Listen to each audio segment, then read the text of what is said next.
धौलपुर जिले का एक गांव जो अब सुर्खियों में है। सुर्खियों में इसलिए है कि यहां आज हजारों की संख्या में दूर दूर से लोग इस गांव में आ रहे हैं। धौलपुर से करीब 10 किलोमीटर दूरी पर स्थिति विरोधा गांव है।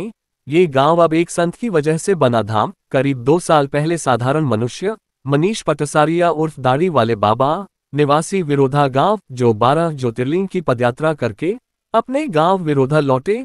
बाबा के गांव लौटने पर लोगों में बाबा के प्रति आस्था जागी और बाबा के पास जाकर अपनी बीमारियों के बारे में बताने लगे।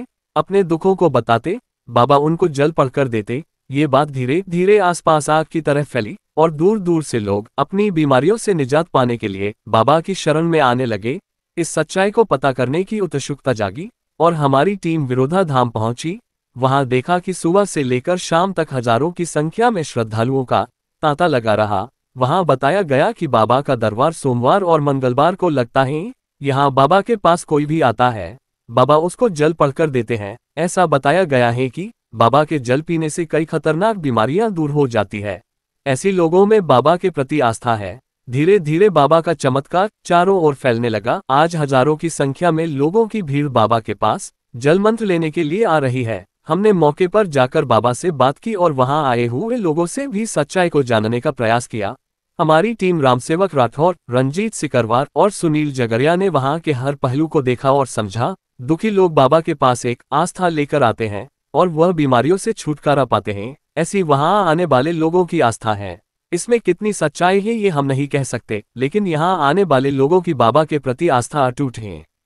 दुकान की बगल में दुकान है ना भाई, बगल में वो प्लांट है उसको ऑफिस में भी पानी बंद यहाँ पे वहाँ सारा का पानी चल रहा है। दर्शन कर रहे हैं ये जो पानी पी रहे हैं।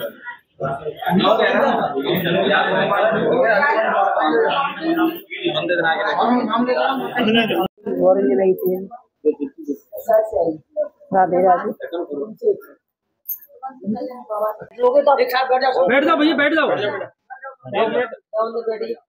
10 सालों से, लेकिन अभी मैं इससे पहले आया था एक बार और, तो मेरे को अब मैंने लिया, ये दूसरा राउंड है मेरा।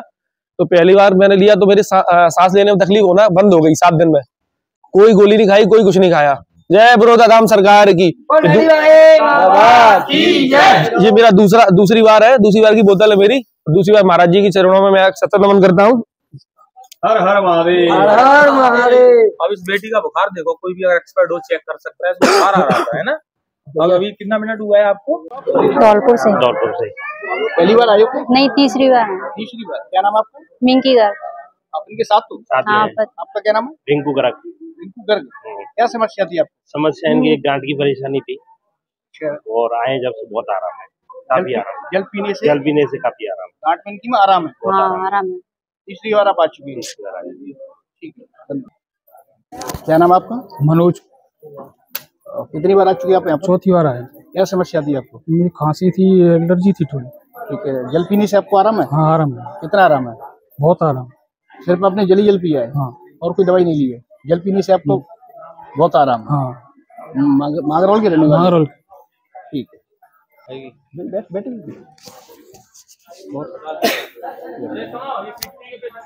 आ जाओ। अरे आपका? अशोक। कहाँ के रहने वाले हो? रावड़मपुर। क्या समस्या थी आपको? किडनी की प्रॉब्लम थी। किडनी की प्रॉब्लम थी। कितनी बार आ चुके हैं? 5 बार। कितना आराम है आपको? आराम है। कितना आराम है? 50%। 50% आपकी किडनी में आराम है जल पीने से? हाँ। ठीक। जी। डायलिसिस क्या कह रहे थे आप? डायलिसिस की बोली उसने डॉक्टर साहब ने। अच्छा, डॉक्टर ने डायलिसिस की बोली थी? हाँ, डायलिसिस नहीं कराई।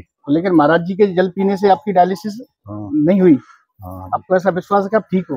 ये सूजन है, सूजन नहीं आ रही है। जल पीने से सूजन नहीं आ रही है और डायलिसिस भी आप नहीं करा रही है? नहीं करा रहे। और पूर्ण रूप से आप अपना स्वस्थ महसूस कर रहे हैं? बिल्कुल सही है, बिल्कुल। बहुत अच्छी बात है ये। तो आप जल पियो और भी लोगों को बताइए अपनी बीमारी के बारे में कि मुझे वहाँ जल पीने से फायदा मिला है। फायदा मिला। फायदा। चलो, धन्यवाद। क्या नाम बेटा तेरा? वंशिका शर्मा। वंशिका शर्मा। कहाँ के रहने वाले हो? बीलपुर के। जी? बीलपुर के। आपके साथ कौन आया है? दादी जी। कहाँ है दादी जी आपकी? ये रही। क्या नाम है आपका? मेरा नाम आत्मा है। क्या समस्या थी बच्ची को? सफेद से दाग थे। तो कितनी बार आ चुके हैं आप यहाँ पर? तीसरी बार आए। तो जल पीने से आराम मिला है? कितना आराम मिला है? तीसरी बार में सफेद दागों में जल पीने से बच्ची को आराम मिला है।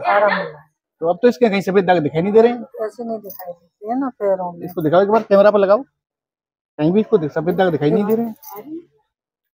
पैरों में।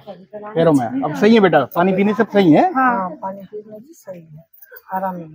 आराम है पानी पीने। तीसरी बार आप आ चुके हैं, तीसरी बार में जल पीने से सफेद दागों में आराम मिला है। बहुत अच्छी दूसरी बार में ही मिला था, पर लेकिन थोड़ा थोड़ा मिल रहा है ना। अच्छा, अच्छी तरह से आ रहा है। बहुत अच्छी बात। भाई क्या नाम है तुम्हारा? मेरा नाम रामकेश। कहाँ के रहने वाले हो? मैं बाड़ी तकीपुर का हूँ, पर मैं रहता हूँ काफी दिन से पुरानी छावनी में। तो आपको क्या समस्या थी? मैंने अभी यहाँ पर पुरानी छावनी में मकान बनाया है, यहाँ पर बोर करवाया था। ठीक है। जिसमें बोर में पानी की समस्या थी और 8 मिनट और 10 मिनट चलती थी। जिस समय से मैंने गाड़ी वाले बाबा का नाम लिया है, उस समय से पानी सुबह अधिक हो गया है और आधा घंटा से 40 मिनट और 1 घंटा के बीच में चलने लगी है। नाम लेने से ही? नाम लेने से। पानी नहीं पिया आपने, सिर्फ नाम लिया था? हाँ। गाड़ी वाले बाबा का नाम लेते ही आपकी पानी की जो क्षमता थी वो टाइमिंग बढ़ गई, अधिक हो गई है पानी की। हाँ, तो सिर्फ नाम लेने से। नाम लेने से। तो आप यहाँ कितनी बार आ चुके हैं? मैं दूसरी बार आया हूँ यहाँ पर पहली बार मैं अपने दोस्तों को लेकर आया था, उसकी पथरी की समस्या थी। अभी वो आएगा दूसरी बार मंगलवार को, कल। उसकी पथरी में आराम है? आराम है, कल आएगा वो। कल आएगा जाप करने के लिए। बहुत अच्छी बात। तो मतलब बोलने लगा तो मतलब मेरे को भी खादा नहीं चलो नहीं तो शाम को बोलने लगा।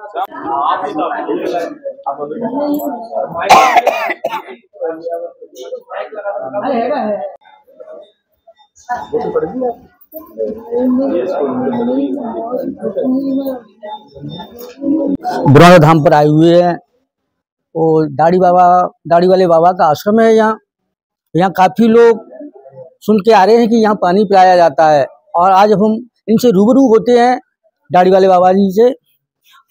बाबा जी, आप जल पिला रहे हैं यहाँ, तो आप कितने लोगों को फायदा हुआ है यहाँ? तो जल पिला रहे हैं अपन, तो 80% लोग को फायदा हुआ है यहाँ पे। जो लोग वो हैं जल पी के जाते हैं, दूसरी बार आके जब जल पी के दूसरी बार जब बोतल लेके आते हैं तब वो लोग बताते हैं हमें कि महाराज जी हमें फायदा हुआ। कुछ लोग बताते, कुछ लोग ऐसे भी हैं उनको नहीं हुआ है, किसी को दूसरी बोतल में फायदा होता है, किसी को तीसरी में होता है। कई लोग ऐसे होते हैं कि जल एक ढक्कन जल पिलाने के बाद तुरंत ही आराम मिल जाता है उनको, लाइव चमत्कार हो जाता है कभी कभी आश्रम पे। तो ये सब महादेव की कृपा है। ये आपको जल पिलाने की शुरुआत आपने कब से की और कैसे की? जल पिलाने की शुरुआत मैंने की, मेरे आश्रम पे एक गांव के एक बुजुर्ग थे, उनके एक ट्यूमर था गले में।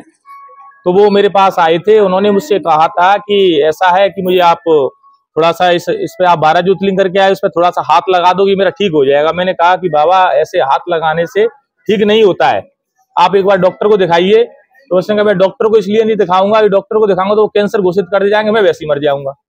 आप कुछ ना बहुत लगा दो, कुछ ना कुछ कर दो तो मैं ठीक हो। मैं नहीं आप जा सकते हो, ऐसी कोई सुविधा हमारे यहाँ नहीं है।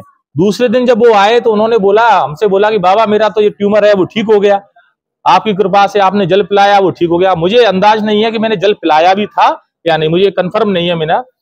अब वो खबर चारों तरफ फैली, सब लोग रिश्तेदार नातेदार आने लगे, उन्होंने कहा हमें भी जल पिलाओ। तो फिर हमारे पास जल था, वो जल लेके हमने लोगों को अपने पास जो मंत्र था जो मैं यात्रा में जाप करता था उसका, उसी मंत्र को बोल के मैंने उन लोगों को जल पिलाना स्टार्ट किया। और जब जल पिलाना स्टार्ट किया तो फिर काफी मात्रा में लोग ठीक होने गए, वो सब बताते थे आके। तो ये जल पिलाने की प्रक्रिया 1 साल से चल रही है, जो नेट पे तो हमने अभी से कम से कम 1-1.5 महीने से डाला है। 1 साल से जल पिलाने की प्रक्रिया चल रही है। अब किसी के बच्चे नहीं होते हैं उसको भी जल पिला देते हैं, उसके धागा बांध देते हैं। और काफी लोग आते हैं, जैसे कैंसर के इलाज हैं, काफी कैंसर के मरीज भी ठीक हुए हैं जो वीडियोज वगैरह में डले हुए हैं, तो उनको अपन ने जल पिलाया। उन्होंने हमें आके बताया कि बाबा हम ठीक हो गए। ऐसे ऐसे धीमे धीमे पब्लिसिटी बढ़ती गई और लोगों की भीड़ बढ़ती गई, इसलिए जल का प्रचलन चालू हो गया जल का। ये आपने यात्रा की 12 ज्योतिर्लिंग की, तो आपको प्रेरणा कहाँ से मिली है? 12 ज्योतिर्लिंग की यात्रा मैंने जो की, मैं अचलेश्वर महादेव के मंदिर पे जाता था 3 साल से कंटिन्यू। मेरे गुरुजी थे, उन्होंने बताया कि आप अचलेश्वर महादेव की पूजा कीजिए, आपकी थोड़ा सा मन शांत रहेगा और घर में भी शांति रहेगी। तो मैंने अचलेश्वर महादेव की पूजा स्टार्ट की और पूजा स्टार्ट करते करते महादेव में इतना लीन हो गया मैं। तो एक दिन ऐसे ही अब वो चीज थोड़ा आज की जनरेशन थोड़ा सा अंधविश्वास समझेगी, तो उसको मैं प्रॉपर तरीके से नहीं बता सकता। कुछ पर्सनल चीजें होती हैं। आप तो यही मानो कि महादेव का आदेश था और मैं 12 ज्योतिर्लिंग के लिए रात को 11 बजे से घर से निकल गया और 12 दिसंबर के दिन मैं रात को निकला था। 12 मुझे तो ये भी नहीं पता था कि 12 ज्योतिर्लिंग है कहाँ, और 12 ज्योतिर्लिंग के मुझे नाम भी नहीं पते थे, मैं सच बताऊं आपको। रास्ते में धीमे धीमे याद होते गए, जैसे जैसे ज्योतिर्लिंग होते गए वैसे वैसे नाम याद होते गए। और आपने ये यात्रा कब पूर्ण की थी? ये मेरी यात्रा 2023 में 15 सितंबर के समथिंग कंप्लीट हो गई। 10 महीने लगे थे मेरी यात्रा, 10 महीने में मेरी यात्रा कंप्लीट हो गई थी।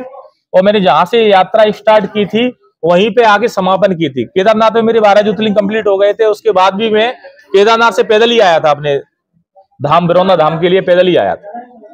और आप अभी सनातन की, हिंदू सनातन की आप रैली निकालना चाह रहे हो, तो आपको उसके क्या विचार है, क्या कहना चाहोगे? 12 दिसंबर को मैंने यात्रा स्टार्ट की थी, तभी मैंने प्रण लिया कि 12 दिसंबर को मैं इतनी बार 12 ज्योतिर्लिंग का तो पता नहीं है, महादेव की कृपा होगी दोबारा भी हो सकते हैं, पर लेकिन सोचा था कि धौलपुर जिले की यात्रा 12 दिसंबर को मैं अपनी स्टार्ट करूं।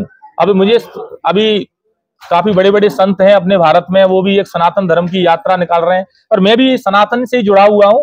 तो जो 12 दिसंबर को जो मेरी यात्रा निकलेगी वो सनातनी यात्रा ही निकलेगी, धर्म के प्रति निकलेगी, जो लोगों को धार्मिक धर्म के प्रति जागरूक करने की, एकता, लोगों को अपने धर्म में जो लोग हैं अपने धर्म के बारे में नहीं जानते हैं थोड़ा सा, तो उनको एकजुट करने के लिए जो यात्रा है, जो मेरी भी सनातन धर्म की यात्रा ही निकलेगी। धन्यवाद।